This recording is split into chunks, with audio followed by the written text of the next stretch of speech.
Hi friends, welcome back to our channel SRS properties Vijayawada. ఇప్పుడు మీరు చూడబోయే ప్రాపర్టీకి సంబంధించి పూర్తి వివరాలు ఈ వీడియోలోనే చెప్పడం జరుగుతుందండి. వీడియోని ఎక్కడ స్కిప్ చేయకుండా పూర్తిగా చూడండి, మరిన్ని వివరాలు చెప్పడం జరుగుతుంది. అలాగే ఇప్పుడు మీరు చూస్తున్న హౌస్ వచ్చి ఒక G+1 హౌస్ అండి. గ్రౌండ్ ఫస్ట్ ఉంటుంది. ఇది టోటల్ 85 గజాల్లో కట్టడం జరిగిందండి. 85 స్క్వేర్ యార్డ్స్లో కట్టడం జరిగింది. ఇది గ్రౌండ్ ఫస్ట్ ఉంటుంది. ఇది కింద సింగిల్ బెడ్రూమ్ హాల్ కిచెన్ ఉంటుందండి. పైన ఒక సింగిల్ బెడ్రూమ్ హాల్ కిచెన్ ఉంటుంది.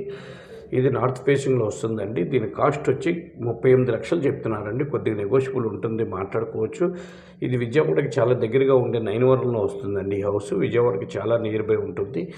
ఈ కాస్ట్లో హౌసెస్ చాలా రేర్గా దొరుకుతున్నాయండి. లో బడ్జెట్లో హౌసెస్ చాలా రేర్గా దొరుకుతున్నాయి. ఎందుకంటే నైన్వరం విజయవాడకి చాలా దగ్గరగా ఉంటుందండి. 38 లక్షలు చెప్తున్నారు, మాట్లాడుకోవచ్చు. నార్త్ ఫేసింగ్ G+1 హౌస్ అండి. చూస్తున్నారు కదా, లో బడ్జెట్ హౌసెస్ గురించి చాలామంది అడుగుతున్నారు. ఇది అందుకని వీడియో పెట్టడం జరిగింది. చూస్తున్నారు కదా, G+1 house, 85 square yards, 38 lakhs budget, north facing అండి. ఈ హౌస్ విజిట్ చేయాలనుకున్న వాళ్ళు కింద ఉన్న నెంబర్ సంప్రదించండి. అలాగే మా ఛానల్ తప్పకుండా సబ్స్క్రైబ్ చేసుకోండి. వీడియో నచ్చితే లైక్ చేయండి. మీ ఫ్రెండ్స్ అండ్ ఫ్యామిలీ మెంబర్స్కి ఈ వీడియోస్ని షేర్ చేయండి. నమస్కారం. మరో వీడియోతో మేము ముందుకు వస్తామండి.